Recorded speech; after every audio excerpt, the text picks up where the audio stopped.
Hey, what's up everybody, and welcome back to News Dose.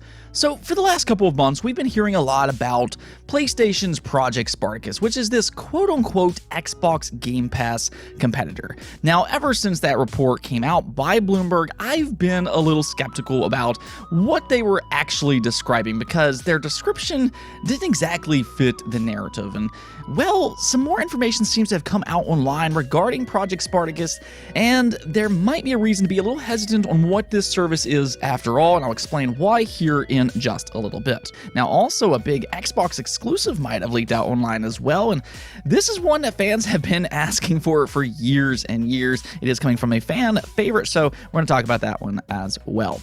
To get things started off today, though, we're going to be talking about Elden Ring yet again. This is something that we brushed up on just a little bit yesterday, and while I don't usually dive into these performance type of topics too much, in this situation, I have been monitoring Elden Ring closely because, well, From Software, as good of games as they make, they're not necessarily known to be technical wizards. They have released games in the past with some performance problems, so I wanted to see how this game performs, and, well, as you guessed it, Elden Ring does have some different performance issues.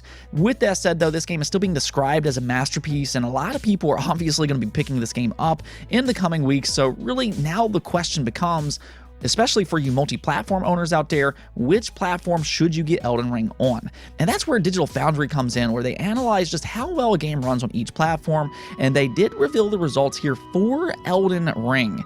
And the results here were definitely interesting because it seems like regardless of what platform you pick it up on, it's going to have some frame rate issues.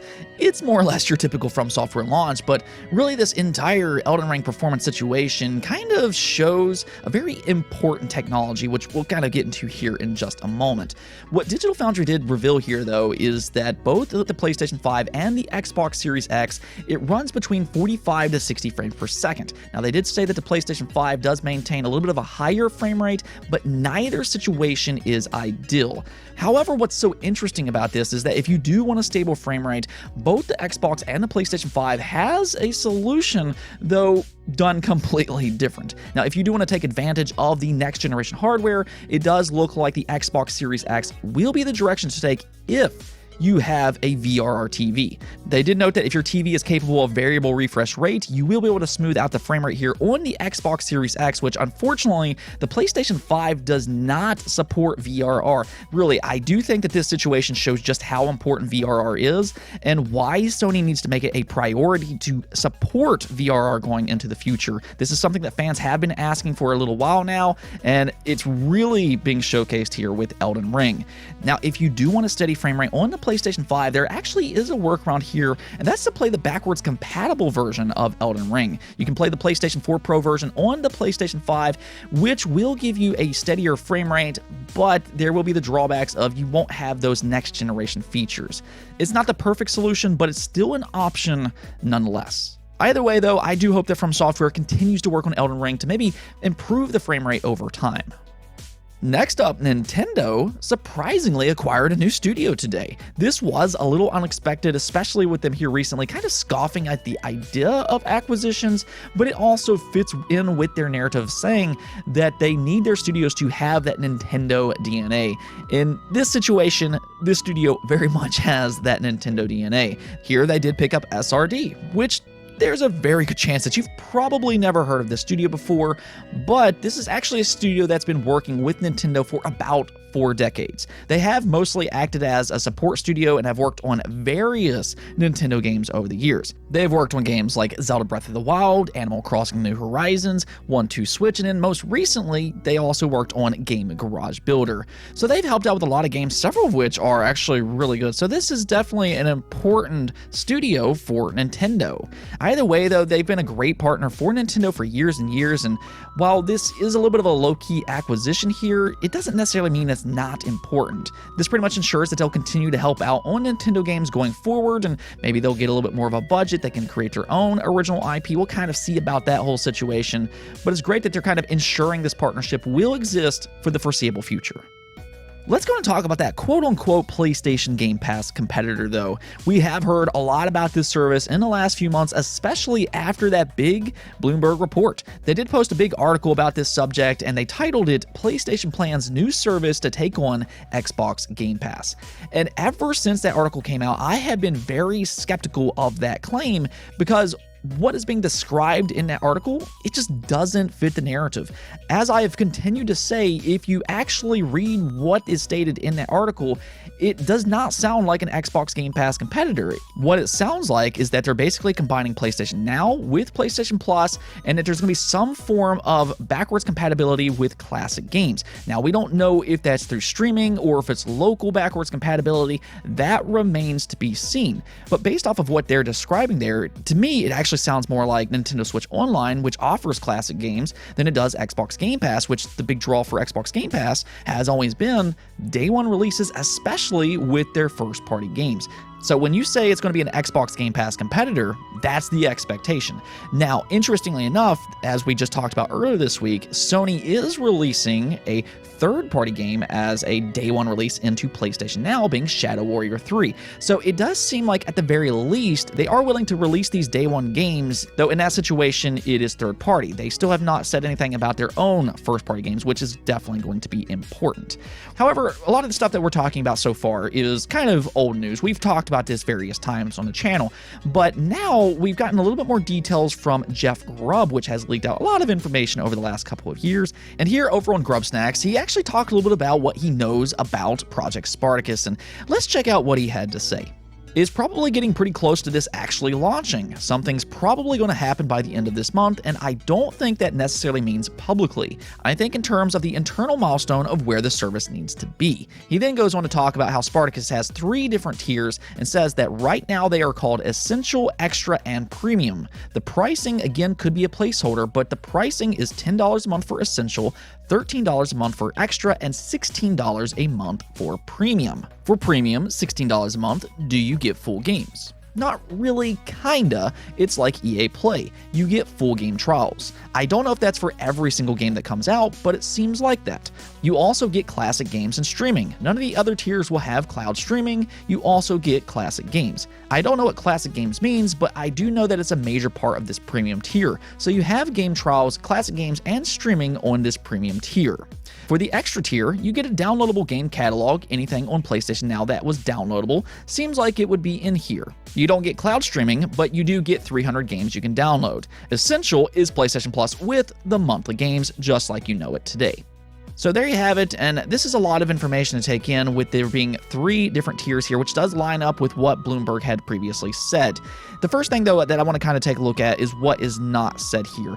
The first assumption that I have seen online is that because the classic games will be offered in this service, there is an assumption that you will not be able to buy these games individually. And he doesn't actually state that here. He just says that they will be in the service. So that is just more reason to kind of wait for the official confirmation from PlayStation. The other interesting part about this, though, is what he says about game trials. He says that you can pick up the premium version for $16 a month, which includes full game trials similar to what you would see in EA Play. So what that means is while you might not necessarily get completed full day one releases like you see with Xbox Game Pass for their first party games, they could, however, include game trials for something like God of War Ragnarok. Maybe they could let you play 3 to 5 hours to let you decide on whether or not you want to buy the full game.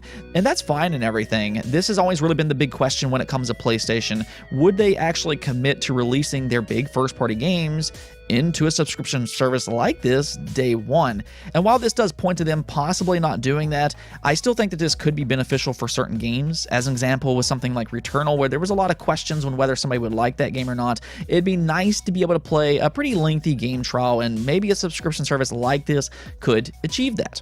The most important thing to keep in mind here, though, is that currently all of this is just a rumor. We haven't got that official confirmation from PlayStation, so we don't know exactly what this service is, but here with both Jeff Grubb as well as Bloomberg, they do share a couple of common threads, and that is that whatever the service is will have 3 different tiers, and that there will be some form of classic games in here. Now, there's a lot of other questions besides that, but the reason that I really wanted to talk about this today is because I feel like the expectations for this service is starting to get really high because of that original report claiming that it was an Xbox Game Pass competitor.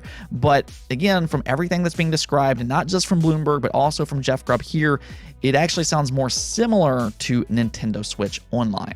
I guess we're just going to have to wait for the official confirmation from Sony themselves, but in the meantime, you might want to keep your expectations in check here until we get the official details. What I will say personally for myself is that regardless of the day one releases, what I would like to see is local backwards compatibility with these classic PlayStation games. If they can manage to do that, I think that would be pretty good news right there.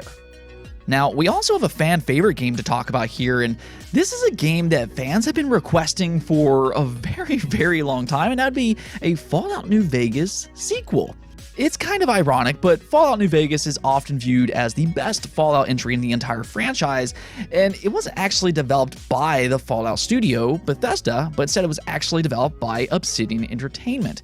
So because Obsidian doesn't actually own Fallout, they couldn't just make that decision to work on a sequel. But what's so interesting is that here recently, of course, Microsoft has acquired Obsidian Entertainment, and well, they also acquired Bethesda. And that makes a Fallout New Vegas sequel become a little bit more of a reality now, and well, about that. According to Jeff Grubb, once again, because Jeff Grubb is just all over the place by this point, but he did have something very interesting to say regarding a possible sequel, and let's just go and check out what he had to say. This is very early, but people have begun to have talks and say these words in sentences, and those words are Obsidian and New Vegas 2. We're talking years and years away. There's at least an interest in conversations happening about making something like that actually a reality. A lot of people at Microsoft think that this could work, and there's a lot of interest to make it happen. So for all of those fans out there that have been requesting a sequel for this game for years and years, well, you might actually get your wish after all. It does seem like that there's a very good chance of this happening, as Microsoft themselves are interested in this. But also back in 2013, Obsidian themselves did express interest in making a sequel for Fallout New Vegas. You can even really see that with The Outer Worlds, which is kind of Obsidian's take on the Fallout franchise. So I imagine that they probably are interested in making a sequel here. And this is kind of one of those extra little benefits of Microsoft owning both Bethesda as well as Obsidian Entertainment. They've always had their similarities, but now they can actually work together on some different games. And I mean, they're both among the best RPG studios in the industry, so with them working together, we could see some really special stuff come from them in the future, and we might see that here with Fallout New Vegas 2. Now, something important to keep in mind, though, is that he does say that this is years and years away, and I mean, if you look at their pipeline, you can kind of see why. They do currently have 4 different games in development that we know about. They are continuing to work on Grounded, they're also working on Avowed, there's also The Outer Worlds 2, and then there's also the unannounced Josh Sawyer project. So they do have 4 games in development, but maybe after some of those games get finished up, we could possibly see a Fallout New Vegas sequel sometime in the future. Really though, I think Microsoft might have hit a home run here by picking up Obsidian. This studio is very talented, and I expect them to release some great games throughout this generation. Let's go and take a look at the poll of the day, though, where I asked you all, do you think PlayStation will have an event in March? There has been a lot of speculation that there will be an event coming up this March, so I wanted to ask you all about this, and you all don't particularly seem to be too optimistic about this, as 50% of you said no, while 35% of you said yes. That's still a pretty good portion of you all that believes that this could actually happen, though, and I think when you start to look at things, it does make sense.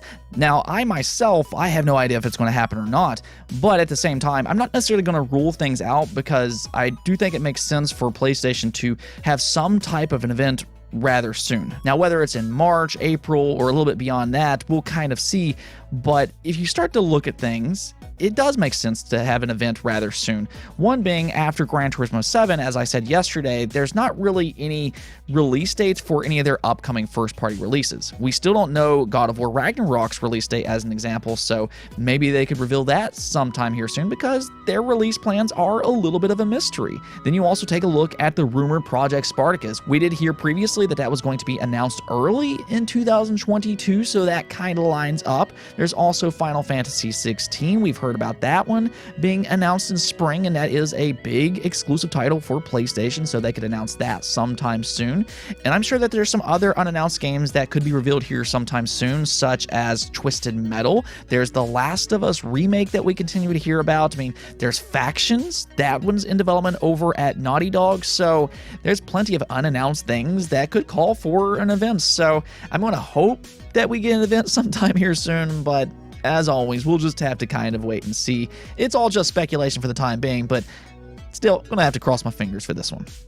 Anyways, though, that's it for this episode, but if you liked the video, don't forget to bell notification and subscribe button for more content just like this. Also, if you'd like to support the channel through Patreon, thank you for making this content possible. Peace out.